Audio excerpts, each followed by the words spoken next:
말씀 창세기 37장 1절입니다.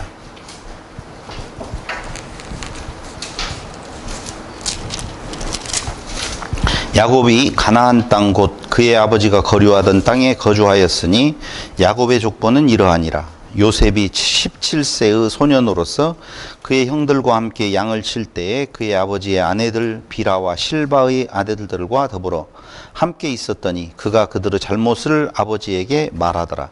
요셉은 노년에 얻은 아들이므로 이스라엘이 여러 아들들보다 그를 더 사랑하므로 그를 위하여 채색옷을 지었더니 그의 형들이 아버지가 형들보다 그를 더 사랑함을 보고 그를 미워하여 그에게 편안하게 말할 수 없었더라. 아멘.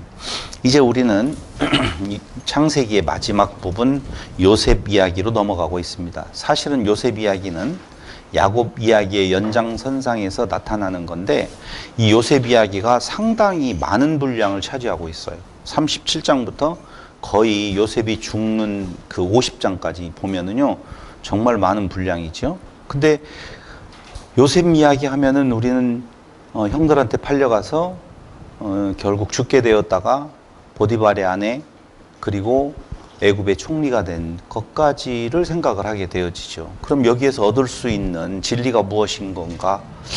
요셉과 같은 삶을 살게 되어지면 총리가 된다는 말인 건지 도대체 주제가 무엇인지를 정확하게 잡아내기가 쉽지 않다는 것이죠. 그러니 사람의 눈에 보기에 민감한 자극적인 내용, 먹고 마시고 입을 것에 대한 이 땅 위에서 높아지는 것, 이런 것들을 우리가 취할 수밖에 없고 목회자들도 결국은 그 선에서 요셉 이야기를 다루는 경우가 굉장히 많이 있습니다. 요셉 이야기는 요셉의 이름에서부터 시작되어지는데요. 요셉이라는 이름은 꿈꾸는 자라는 것이죠. 꿈꾼다. 뭘 꿈꿔요? 꿈을 두 번 꾸어요. 두 번 꾸는데 그 꿈이 보통 해석을 어떻게 하느냐? 형들이 자기에게 절하고 어머니와 아버지가 자기에게 절하는 꿈으로 그렇게 생각을 해요. 과연 그런 건지. 그럼 보세요. 절을 한다라고 하는 말은 네가 우리의 왕이 되겠느냐라고 하는 말처럼 우리보다 더 높은 자 되어짐 이렇게 생각을 할 수가 있잖아요. 그런데 결론 먼저 이야기를 하면 왕, 높은 자, 강한 자라고 하는 개념은 세상이 바라보는 높은 자, 왕은 섬김을 받는 자 이렇게 생각을 할 수가 있어요. 그래서 높아지려고 하는 이유가 뭐 때문에 그러느냐? 사람으로부터 존경받고 섬김을 받으려고 한다 이거죠. 돈은 왜 벌어요? 자랑하려고. 왜 권력을 가지려고 해요? 섬김을 받으려고. 안 그래야 된다는 것은 맞아요. 당연히 안 그래야 되죠. 지금 요새 대통령이 이야기하는 것처럼 공무원은 공복이고 대통령은 섬기는 자다라고 이야기를 하는데 역대로 그런 모습을 본 적이 없어요. 왜 그렇게 대통령이 되고자 하는 건가? 섬기려고? 나는 막 봉사하려고? 그런 경우를 잘 못 봐요. 판검사가 왜 되려고 해요? 섬기려고 해야 될 거 아니에요. 이론이에요, 그건. 그런데 판검사가 되었다. 저 옛날 어렸었을 때에도요. 무슨 일만 터지면 주위에 경찰 있냐고 물어봐요. 주위에 판검사 있냐고 물어봐요.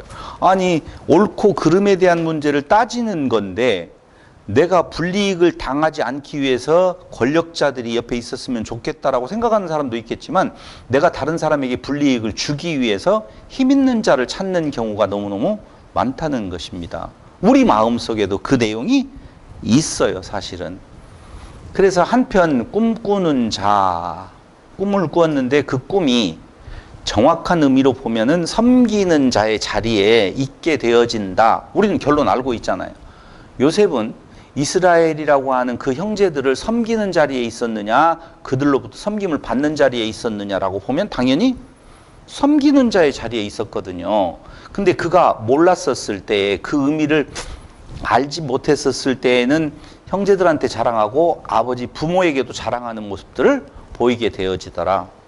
그래서 사랑은 자랑치 아니하며 라고 하는 전제가 있는 것처럼 자랑한다라고 하는 그 자체부터가 벌써 어긋나 있는 거예요.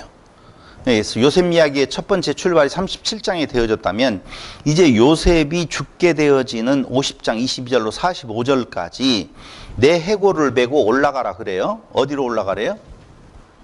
가나안으로 올라가라고 그래요. 만약에 요셉이 하나님을 알지 못하고 하나님의 그 약속된 내용이 이루어질 거라고 하는 확신이 없었으면 당연히 애굽에서 묻혀서 총리가 묻힌 자리니 괜찮은 대우를 받을 거 아니에요. 죽어서도 참배객들이 있었던가 할 거 아니겠습니까? 그런데 틀림없이 하나님은 우리에게 약속하신 그 가나안 땅을 줄 것이니 내 해골을 메고 올라가라 라고 이야기를 하는 것으로 요셉 이야기는 끝이 나거든요. 그러니까 요셉의 역할은 뭐냐면요, 우리가 야곱을 이스라엘이라고 이야기를 하잖아요. 그러니까 이스라엘, 야곱을 광야에서 하나님께서 너는 이제 야곱이 아니라 이스라엘이다 라고 이름을 바꿔줘요. 그럼 한번 물어볼게요. 야곱과 이스라엘의 차이는 도대체 뭐예요? 뭔 차이가 있나요? 야곱의 이름이 너는 이제부터는 야곱이라 하지 말고 이스라엘이라 하라고 하나님께서 말씀을 하셔요. 그럼 야곱은 우리가 알고 있는 것처럼 발 뒤꿈치를 잡은 자, 사기꾼 뭐 이런 의미가 있다고 그러잖아요. 그러니까 개인 야곱이라고 하는 존재는 철저하게 자기중심적이에요. 나를 위해서 살아가는 모습이었었다라고 보면 이제부터는 이스라엘이라고 하는 이름으로 개인이 바뀌어져요. 이 이스라엘이라고 하는 이름의 의미가 뭐냐면은 그냥 단순하게 이야기하면 봐요. 이스라엘이라고 하는 민족은 다른 민족하고의 관계에서 섬기는 족속, 섬김을 받는 족속 묘하게 이끌어간다. 진짜 그래요. 근데 이스라엘을 생각을 하면은 이웃이 없어. 이웃은 다 적이에요. 다 진멸해야 될 대상으로 잘못 알고 있다는 거예요.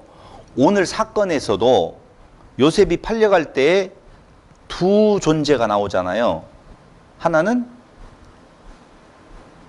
이스마엘이라고 하는 이름이 나오고 하나는 미디안이라고 하는 이름이 나와요. 미디안 사람 나와요. 두 사람이 나와요. 근데 그 두 족속도 바로 누구냐면은 어디하고 연관되어 있어? 아브라함하고 연관되어져 있는 족속들이라고요. 이게 결국은 야곱이라고 하는 이름은 나를 위해서 남의 것을 빼앗는 존재라고 보면 이스라엘로 바뀌는 것은 이제는 네가 섬김을 받으려고 하는 인생에서 바뀌어서 섬기는 자의 자리로 옮겨간다라고 하는 의미를 가지고 있거든요. 이런 의미에서 이제는 개인 야곱이라고 하는 존재가 이스라엘로, 개인 이스라엘에서 민족적인 이스라엘로 어떻게 하나님께서 섬세하게 역사해 가시는 건가를 보여주는 것이 요셉 이야기라고요. 저는요, 요셉 이야기를 이렇게 많은 분량을 보면서 무슨 생각을 했냐면은 참 자세히도 써놓으셨다. 창세기에다가. 아니, 요셉이 주인공도 아니잖아요. 정확하게 말을 하면 유다가 주인공이거든요. 유다가 주인공인데 유다의 이야기보다도 요셉 이야기가 이렇게 많이 되어져 있는 이유가 도대체 무엇일까라고 하는 생각을 하면서 우리는 우리 인생을 가만히 생각을 해봐요. 하나님이 우리 인생에 간섭하시는 것 같아요? 대답이 조금 서운했어요. 간섭하시는 것 같아요? 네. 이래서 좋아요. 우리 교회는 이래서 좋아요. 엉뚱한 임나영 집사님 대답을 할 때 갑자기 질러서 그 옆에 사시는 우리 권사님도 예, 맞아요. 섬세하게 간섭하시고 섭리하시는데 못 느끼잖아요.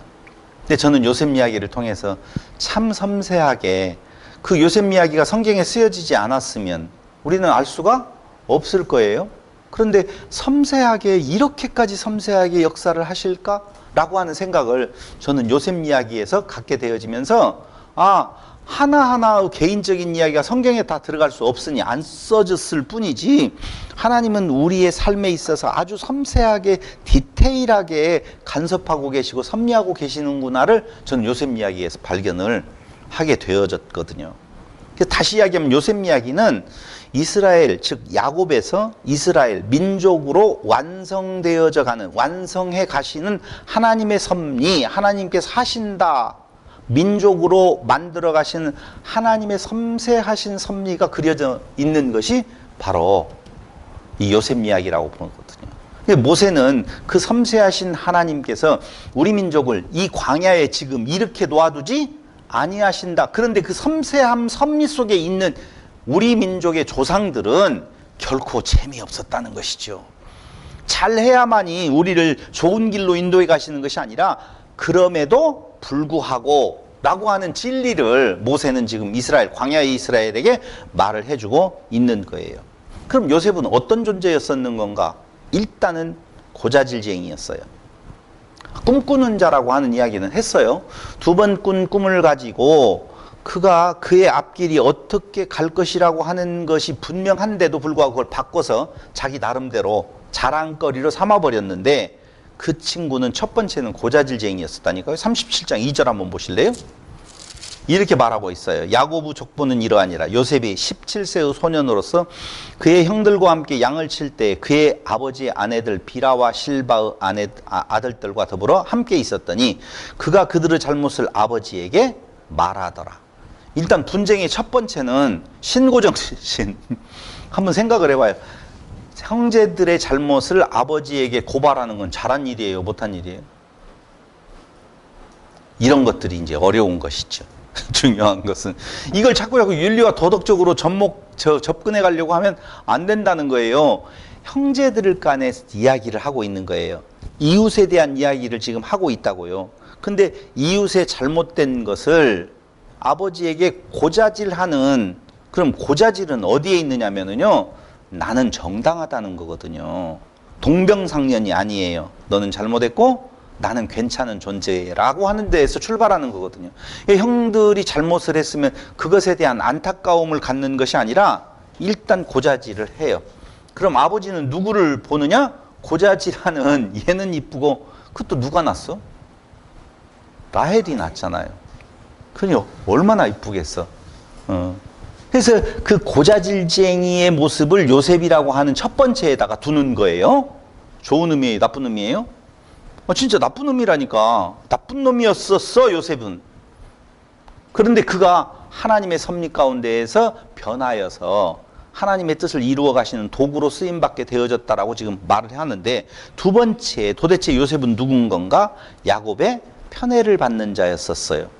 노년에 낳죠. 라헬이 낳은 아들이라고 37장 3절로 4절에 보면은 그렇게 나와 있거든요. 야곱의 편애. 편애는 사람에게 질투와 시기심을 유발하게 되어져 있어요. 편애하면 안 돼요. 참 얼마나 지혜로워요. 소 2마리를 가지고 쟁기를 갈고 있는데, 논을 갈고, 밭을 갈고 있는데, 그 밭을 갈 때 어느 소가 일을 더 잘해요? 라고 물어볼 때 아무 말도 안 하고 있다가 나중에 와서 그런 말을 하면 안 된다고. 소도 다 알아듣는다고. 그러니 그렇게 지혜로운 우리의 농부들이 있는데 지혜롭지 못한 이 야곱은, 야곱의 족보는 이러하니라고 야곱 이야기라고요. 지금 이스라엘 이야기를 하고 있다고요.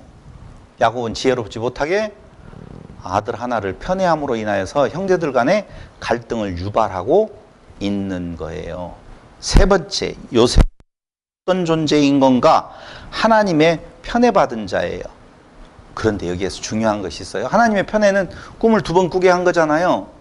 그렇잖아요. 왜 요셉에게만 꿈 꾸게 해요? 이상하다, 말이 좀. 왜 요셉에게만 꿈 꾸게 했어요? 하나님은? 왜 하나님은 요셉을 편애하셨어요? 예? 그렇게 나왔고, 나는 뭔 말이 좀 잘 들린. 주여, 독재자의 시고 하나님 마음대로 정답이에요. 근데 또 다른 답이 있는데 무엇 하느냐? 하나님의 편애는, 봐봐요.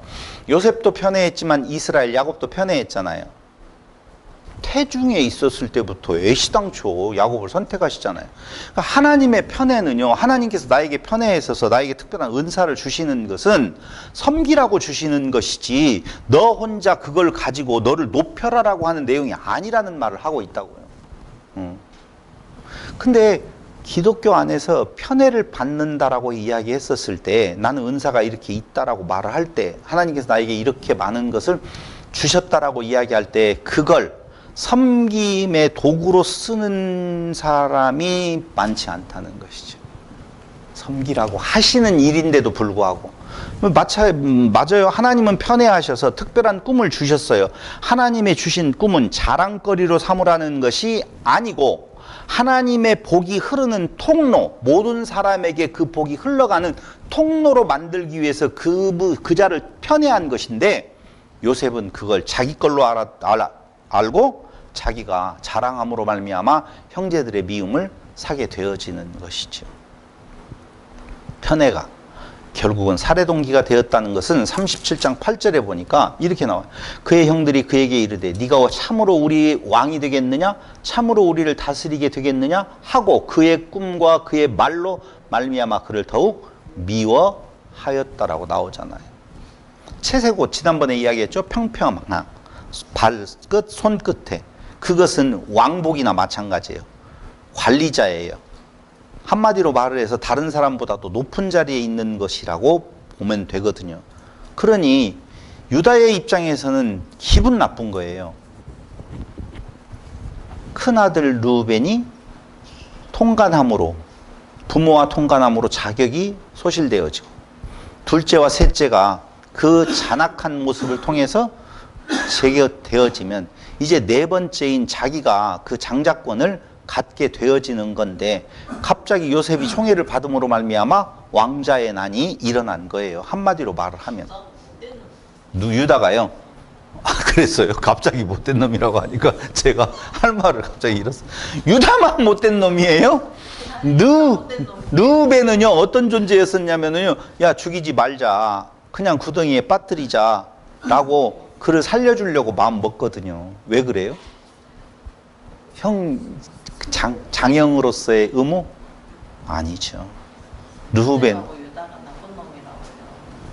르우벤도 나쁜 놈이라고요. 르우벤도 왜 나쁘냐 하면은요, 그를 죽이지 말자라고 하는 쪽에 그냥 겁만 한번 주고 살려줘야 될 거 아니냐 하고 갔다 왔는데 없어요. 팔아버렸잖아요. 그럴 것 같아서 그러는 거예요. 르우벤은요 만회할 기회를 찾은 거예요. 만회할 기회를. 왜냐하면 자기 말이 먹히면 그 장자권에 대한 이미 소실되어진 사실을 알지요. 부모하고 통관한 건데, 그러면 여기에서 형제들이 그의 형 말을 믿겠냐고요. 권위가 없어요. 근데 그 동생 일을 가지고 야 그러지 말자라고 이야기했는데 먹히면 자기의 권위가 살아나는 거거든요. 그걸 아버지에게 잘 이야기함으로 인하여서 자기의 장자권을 살려보려고 하는 시도를 한 것이라고요. 뭐 좋은 의미가 아니에요, 여러분. 결국 편애가 살해 동기가 되어진다라고 하는 것, 그럼 그 살해 동기, 죽여버리자라고 하는 말을 다른 말로 바꿔서 이야기하면 꿈을 없애자 그 말이에요. 봐봐요. 요셉에게 하나님께서 꾸게 하신 꿈은 이스라엘을 이스라엘로 만들어 가시는 하나님의 섭리라고 말씀을 드렸어요. 이스라엘을 개인 이스라엘에서 민족 이스라엘로 만들어 가시는 하나님의 섭리예요. 그런데 그 꿈을 통하여서 요셉이 그 일을 이루는 도구로, 중요한 도구로 쓰겠다라고 하는 거거든요. 그럼 하나님의 이스라엘로 만들어 가시는 곳에 적극적으로 어떤 역할을 하는 분이 이렇게 이야기하면 답 나왔지요. 누구예요? 예수님이세요. 영적 이스라엘로 만들어 가시는 그 일을 이루어 가시는 존재가 누구냐면은 예수님이라고요. 그러니까 그 이스라엘로 만들어 가는 그 꿈을 없애버리자라고 하는 쪽에서 요셉도 없애버리자 라고 하는 거고, 꿈을 없애자라고 하는 건 요셉도 없애자는 거고, 그 이스라엘이 나는 싫어요 라고 할 때는 누구를 죽여야 돼요? 예수를 죽여야 된다고요. 결국은. 그러니까 그거에 대한 모형을 지금 보여주고 있는 내용인데, 결국은 꿈을 없애자, 요셉도 없애자, 예수도 없애자라고 하는 거예요. 편애, 이것을 해결해야 한다라고 하는 거예요. 결국은 편애를 통하여서 갈라졌다라고 보면, 편애가 사라진 상태 가능해요? 갈등이 사라진 상태? 안 돼요. 왜 안 되느냐? 왜 안 돼요? 자, 여기에서 못된 놈을 한번 꼽아보자고요. 거기에 기록되어지지 아니하는 다른 형제들은 안 못됐지요. 어떻게 알았어요? 형제들이 다 동의했거든요. 다통이 똑같은 존재들이에요. 주 역할이냐 아니냐 이런 거 상관없어요. 근데 왜 그래요 도대체? 인간들이 어떻게 그럴 수가 있어요? 제가 답을 줬죠. 왜 그래요? 인간이기 때문에 그래요. 인간들이니까. 개종이 안 돼요.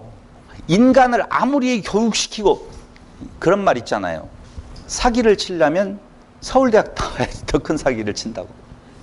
인간은요 발전하면 개발하면 개발할수록 더 큰 똘감람나무 열매를 맺지 참 감람나무 열매를 맺을 수가 없다는 거예요. 그래서 윤리와 도덕으로 한계가 있어요. 그런 척할 뿐이지 절대적으로 너를 위하여서 나를 희생시키는 그런 일이 있을 수가 없어요. 왜요? 인간이기 때문에 그렇다는 거예요. 그럼 방법은 뭐밖에 없느냐? 그 생명을 바꾸는 것밖에는 없어요. 신으로 바꾸는 거고 신은 하나됨이에요. 돼요. 하나 될 때는 내가 나를 위해서 내 몸을 위해서 그런 일은 없거든요. 그래서 생명을 우리 걸로 인하여서 우리 하나 되어지자라고 하는 내용. 엊그저께 만난 사람이 있어요. 그 사람이 여행을 간대요. 내일부터. 어디로 가시냐고. 그냥 정해진 곳도 없고 며칠 가시냐고. 날짜도 없고 그냥 간대요. 그래서 아니 혼자 가시냐고 그랬더니 둘이 간대요. 둘이? 누구냐고. 어렸을 때부터 친구래요. 나이가 50이 넘었는데 그런데 각시들이 뭐라고 안 하냐고 그랬더니 둘이는 인정을 한대요. 그렇게 간다는 거예요. 그럼 가려고 보면 몇 박인지도 모르는데 한 50만 원씩 내가지고 그렇게 공동기금을 많이 가야 되겠네. 그런 일이 없대요. 자기들은 너무 가까워서 내가 커피 샀으니까 네가 다른 차 사라. 내가 기름값 냈으니까 네가 톨게이트비 내라. 알아서 다 그렇게 되어진다는 거예요. 갈등이 없을까? 전 그런 생각을 하더라고요.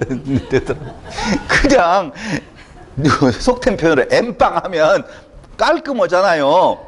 50만 원씩 내. 그래고 남으면 둘도 다 갈라가면 중간에서 뭐 먹으러 갈까? 비싼 거 먹으러 갈까? 아니 저것이 샀는데 내가 이거 싼 거 사면 어떻게 될 거야? 이런 생각 안 들어갈까요? 장권사님은 안 들어갈 것 같아. 들어가요? 나도 들어가는데 어떻게 우리는 같은 성정을 가지고 있는지 모르겠네? 그럴 것 같아요. 그런데 그분은 그렇게 대단히 당당하게 우리는 그런 사이 아니라고 이야기하더라고요. 그래, 그런 사이 아니지. 제가 잘못한 것이지 그분이 잘못한 것은 아니지만 사람이기 때문에 그 서운한 감정이 왜 없겠느냐고요. 어디든지 자기가 기준이 되어지면 다 서운해. 그렇다? 진짜로? 자기가 기준이면 서운하지 않는 것이 어디가 있어요? 당연하지. 만날 때마다 친구가 밥 사요. 서운해요? 안 서운해요? 안 서운해요? 그렇구나. 좀 다르네. 난 네가 나를 무시해도 유만부족이지. 어? 이만부족이지. 어떻게 네가 와 만날 때마다 밥 사고 까불고 있어. 내가 살게. 일로 와. 여기 현금 주면 5,000원짜리 칼국수 있다. 일로 가자. 뭐 그렇게라도 한번 해야 될 거예요. 사람들이 다 이야기하네요. 두 번 사면 한 번이라도 사고 싶다라고 하는 이야기를 다 하잖아요. 사람이기 때문에 그래요. 그래서 사람은 결국은 하나 되어지지 아니한 상태, 생명이 바뀌어지지 않은 상태에서 윤리와 도덕으로 아무리 교육을 해낸다고 한들 그건 있을 수가 없는 거예요. 결국은 이 꿈, 한마디로 말하면 은사 아니겠어요? 우리는 꿈 꿨어요, 안 꿨어요? 다 준 거예요, 하나님께서. 은사 없어요? 지혜로운 우리 송 집사님. 얼마나 은사가 좋아요. 이쁜 우리 서 집사님. 얼마나 은사가 좋아. 좀 자주 보여줘요. 이쁜 얼굴을 혼자 있지만. 그래서 꿈은 하나님께서 다 주셨어요. 그런데 그 꿈은 뭐냐?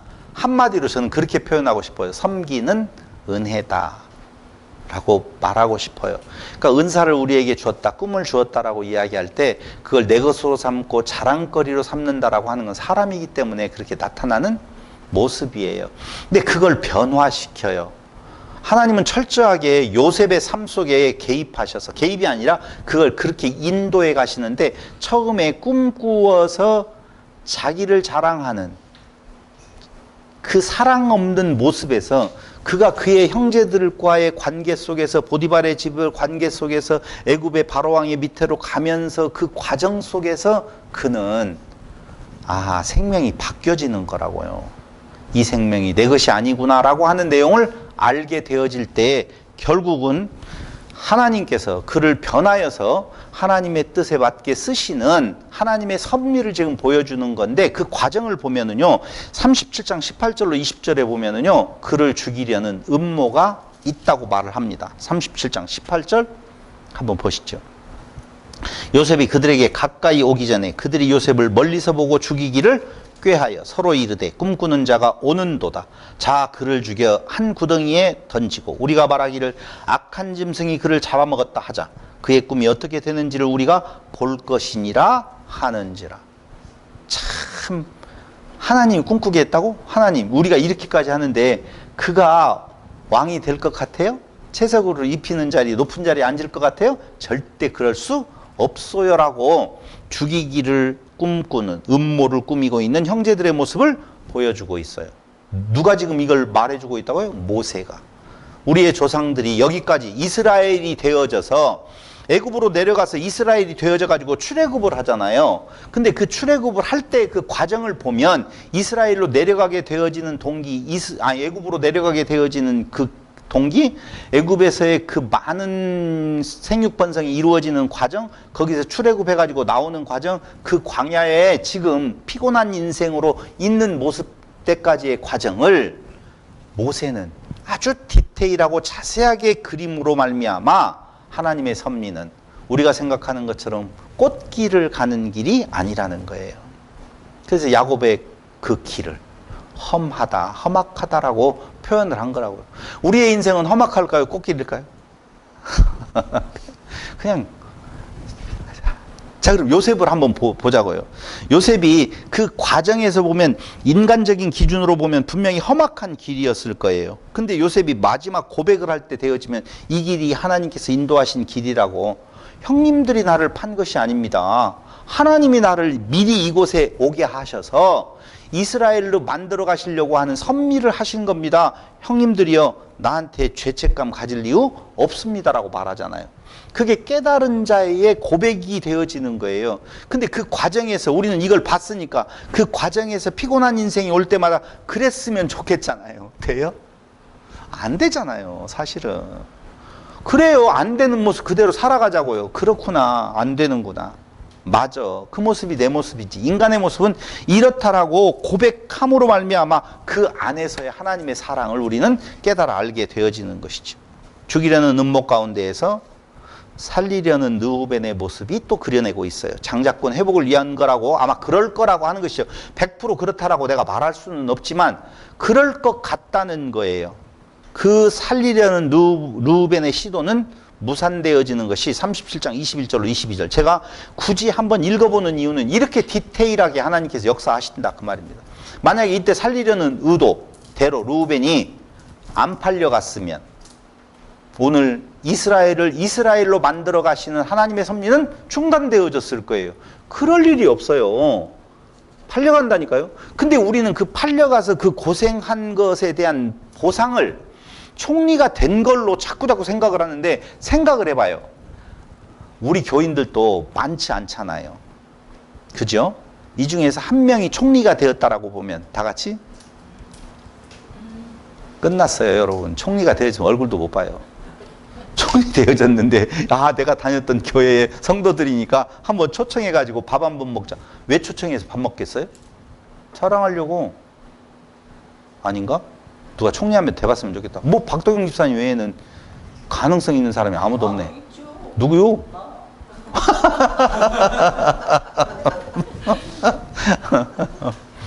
좋아요, 그런 꿈도. 그럴 거예요, 아마. 사람의 모습이라니까.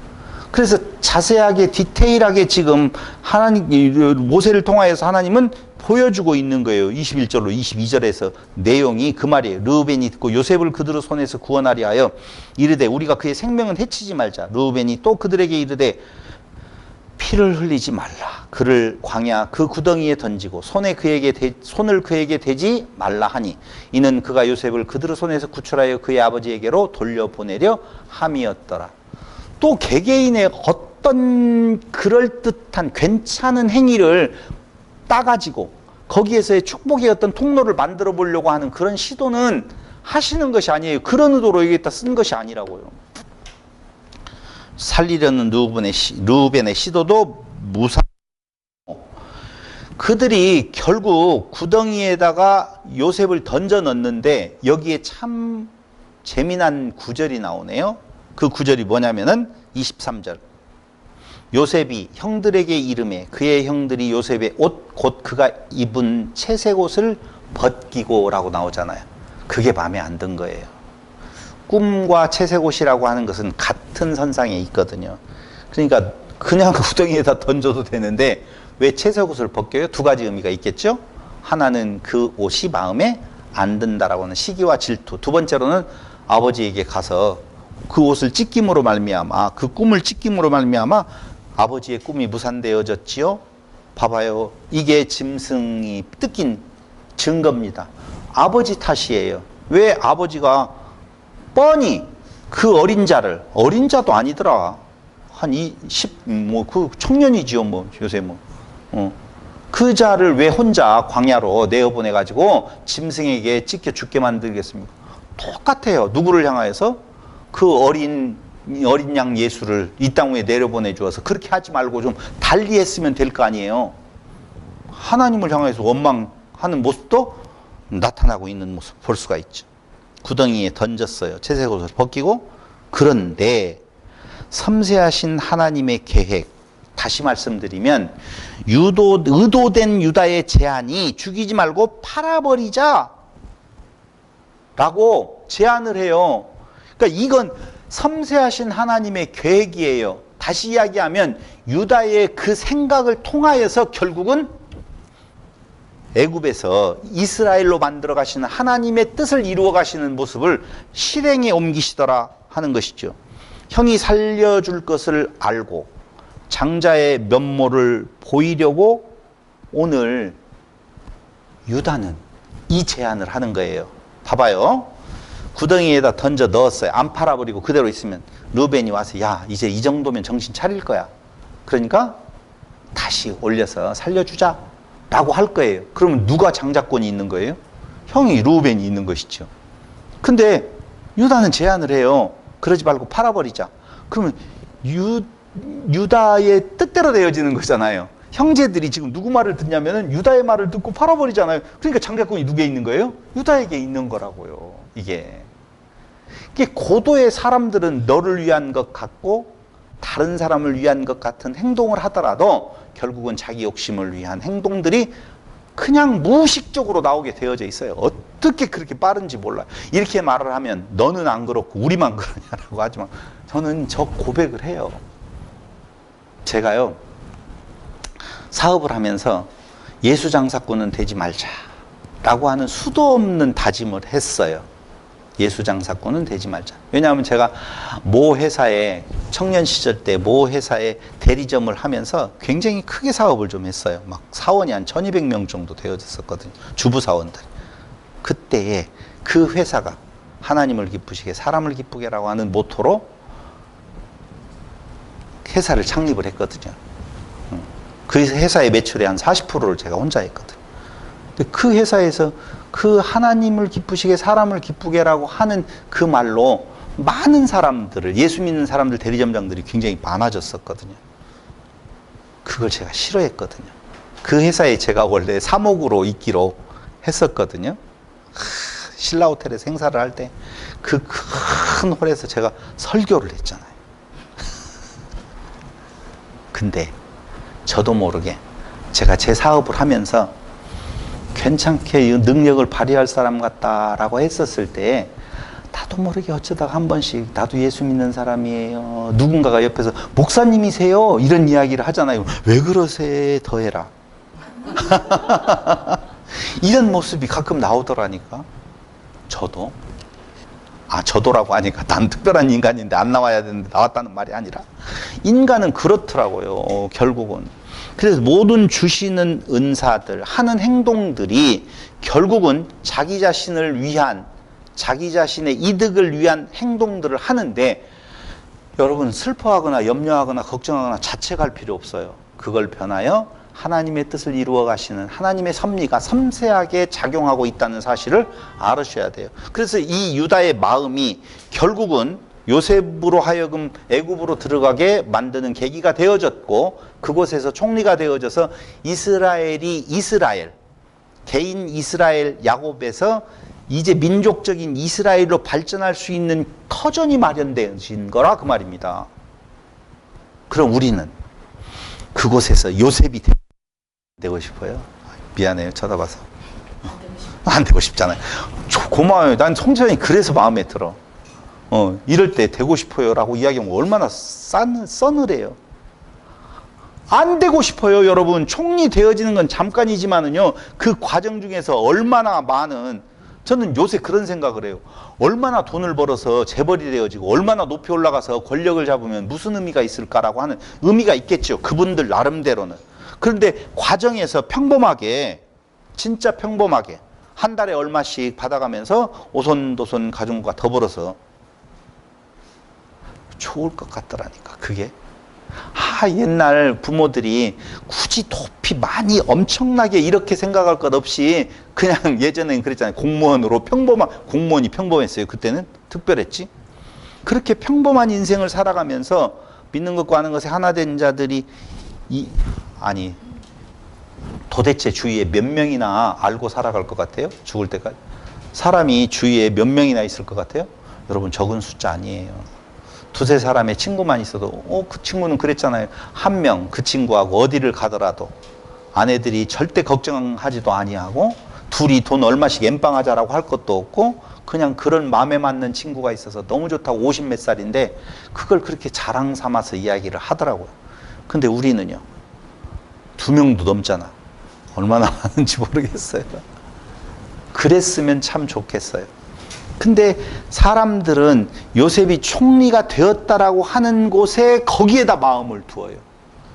얼마나 어려웠겠어요, 보디발의 집에서. 그걸 참았기 때문에, 못된 짓을 안 했기 때문에 그것을 차지했다라고 생각을 하고, 아니요, 그런 말이 아니라니까요.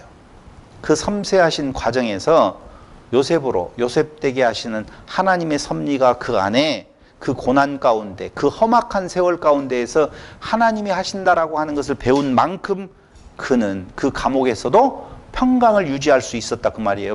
감옥이 없어진 거 아니에요. 보디발의 아내의 유혹이 없어진 거 아니에요. 애굽에 가서 고생했던 내용에 죽음이 있잖아요. 여러분, 진짜 이건 위험한 거예요.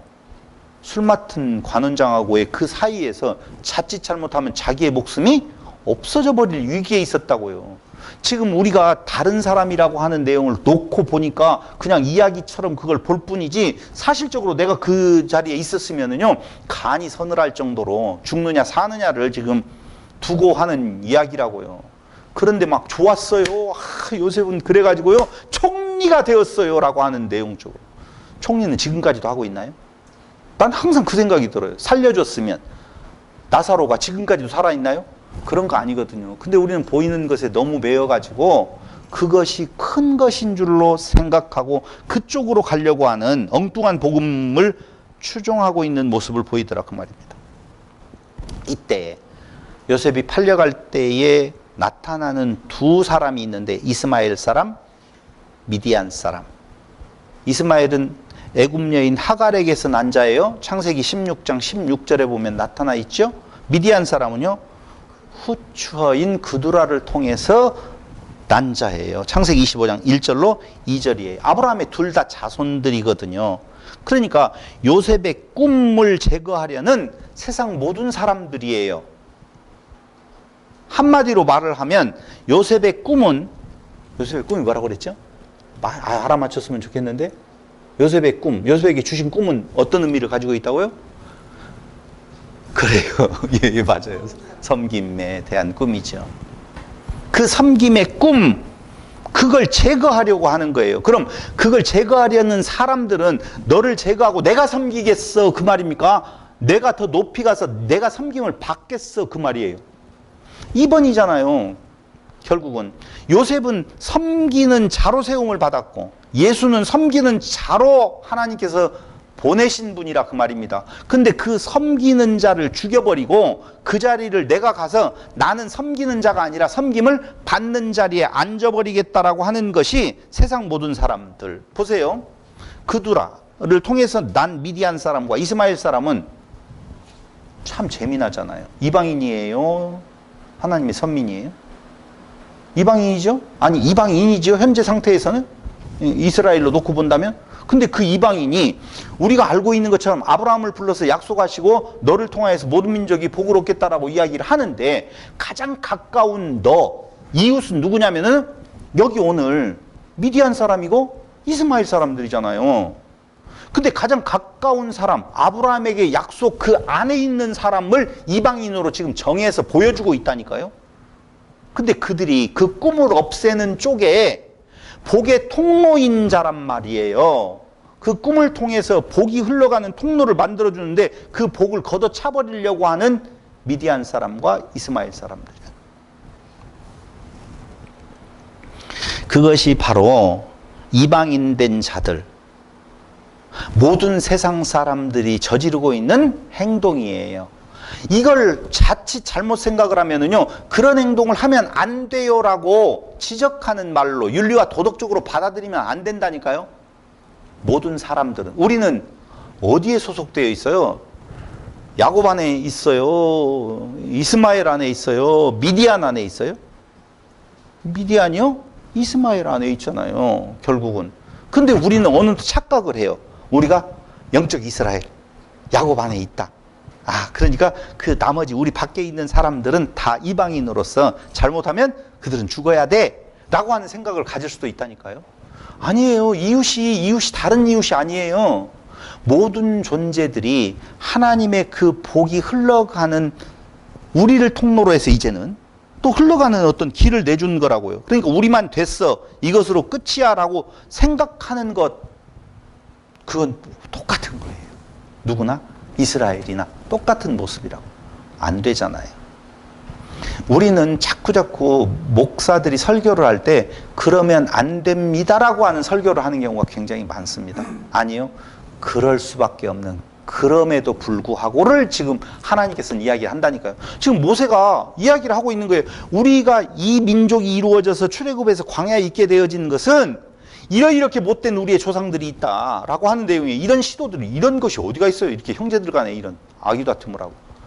그 형제들이 조금만 올라가면 아브라함의 자손들이 같이 공모하여서 요셉을 팔아버리는 이런 일들이 있다라고.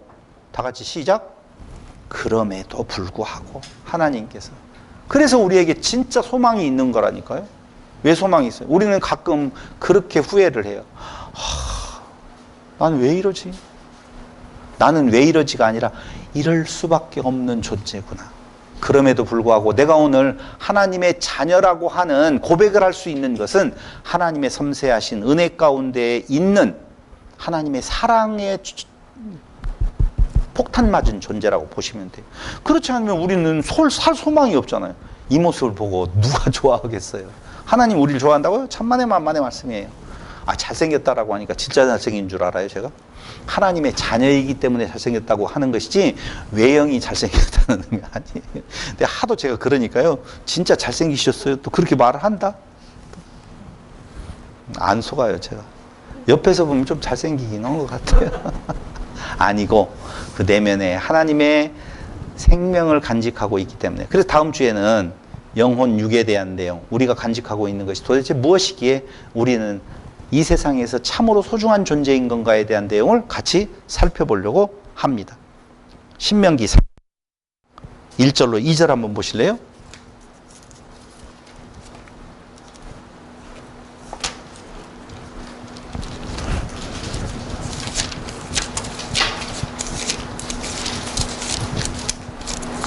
아, 왜 이렇게 안 찾아지냐? 4장 1절로 2절.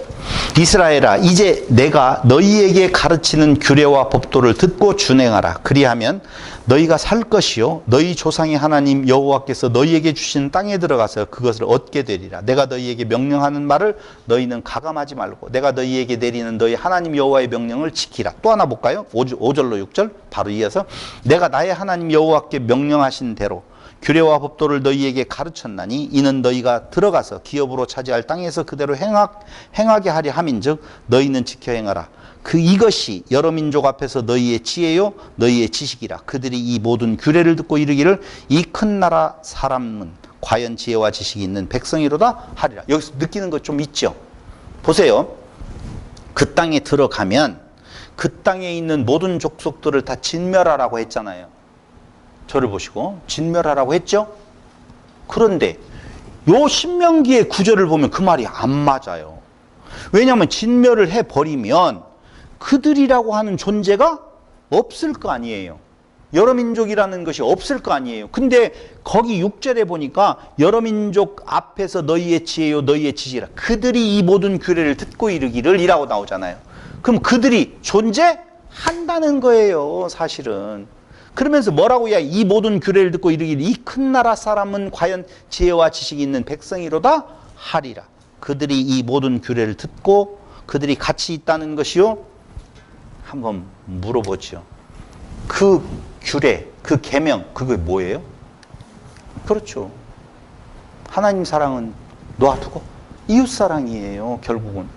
그러니까 그들이 같이 있는 자들이 도대체 이 백성은 어떻게 된 것이 자기를 중심으로 하면 다 부셔버려야 될 대상들인데 그들의 이웃사랑하는 모습을 보고 어찌 이 큰 나라, 여러분 이스라엘이 뭐가 큰 나라예요? 조그만한 나라예요. 대한민국이 큰 나라예요? 조그만한 나라예요. 대한민국은 진짜 이상한 나라예요, 여러분. 왜냐하면 땅덩어리도 좁죠. 인구수도 많지도 않죠. 그런데 기백이 대단해요. 다른 나라, 세계에서 다른 나라에서 일본을 생각하면 굉장히 큰 나라로 생각을 하거든요. 중국도 큰 나라죠. 러시아도 큰 나라죠. 미국도 큰 나라죠. 하도 큰 나라가 둘러싸여 있어서 웬만하면 크게 보이지도 않아. 하면 할 것 같아요. 싸우면 이길 것 같고 안 져요, 그게. 여러분 진짜 큰 나라라고 하는 내용은 포용할 수 있는 나라거든요. 가슴이 크다라는 말은 무슨 말이에요? 모든 것을 담을 수 있다는 거 아니겠어요? 그러니까 그들이 하는 행동을 보고 일반적이지 않다는 거예요. 세상은요, 아무리 작고 크기를 떠나서 옆에 있는 것들을 정복해서 자기로 만들려고 하는데 그들의 이웃사랑을 보고는 어찌 이럴 수가 있지? 이게 참 큰 나라구나 라고 하는 거예요. 우리 이 교회가 아름다운 이유는 크신 하나님께서 이곳에 주인 되셔서 그 큰 마음이 우리 안에 있어서 이웃이라고 하는 존재가 정복의 대상이 아니라 섬김의 대상이 되어진다라고 할 때 진짜 큰 나라거든요. 그들이 그렇게 알게 되어지는 거라고 말이죠. 오늘 하나님께서는 이스라엘, 야곱이라는 이름, 거기에서 이스라엘로 변형시켰고 그 이스라엘이 이제 민족적 이스라엘로 변해져 가는 과정에 있어서 거기에 등장하는 모든 인물들은 하나같이 다 자기의 욕심, 자기를 위한 삶을 살아가고 있었지만 하나님의 섬세하신 섭리는 결국은 하나님의 뜻을 이루어 가시는 그 길을, 그럼에도 불구하고 그들을 끝까지 당신의 뜻을 이루어 가시는 도구로 삼아서 여기까지 인도하시는 하나님을 소개하면서 모세는 오늘 광야의 백성들에게 힘내라, 힘을 말하는 거예요. 여러분, 우리 광야 같은 세상을 살아가고 있어요. 그런데 꿈을 가진 분이 왔어요. 근데 그 꿈을 가진 자가 싫어요. 왜냐하면 안 이루어주거든요. 내 인간적인, 내 육체적인 그 꿈을 이루어주지 않는단 말이에요. 그런데 예수님께서 이 땅에 오신 것은 우리의 육체를 편안하게 해서 그 꿈을 이루어주려고 하는 것이 아니라 그건 잠시 잠깐 있다가 없어져 버릴 것들이거든요. 하나님의 뜻을 이루시려고 그분이 오셨어요. 근데 우리는 날마다 그 예수를 죽이려고 해요. 그 예수가 죽어야만이 우리의 육체적인 꿈이 이루어질 것 같거든요. 그럼에도 불구하고 하나님은 우리를 절대 놓지 아니하시고 끝까지 붙드셔서 하나님의 뜻을 이루어 가시는 힘내라 힘, 오늘 복음의 메시지를 우리에게 전달해 주고 있는 겁니다. 꿈꾸는 요셉, 꿈꾸는 예수, 그 꿈꾸는 예수 안에서 사랑받는 우리의 존재들, 광야에 있는 우리의 존재들에게 힘내라 힘 외친 모세처럼 오늘 저도 여러분들에게 힘내라 힘 외치니까 더운 여름 힘들어하지 마시고 힘내 하루하루를 이겨가시는 성도들 되시기를 바랍니다. 기도드리겠습니다. 고마우신 아버지 하나님, 항상 우리를 돌아보아도 하나님 앞에 인정받을 수 있는 것이 아무것도 없고 오히려 하나님의 꿈, 이걸 없애려고 하는 우리의 시도들이 우리 마음속에서 일어나는 것을 봅니다. 그럼에도 불구하고 하나님의 그 계획과 약속은 한치의 흐트림이 없이 어긋남이 없이 하나님의 그 섬세하신 섭리로 인도해 가심을 다시 한번 확인해 봅니다. 오늘 우리에게 이 하나님의 모습이 참으로 힘되게 하시고 평안을 주는 근거가 되게 하여 주시기를 예수님의 이름으로 기도드립니다. 아멘.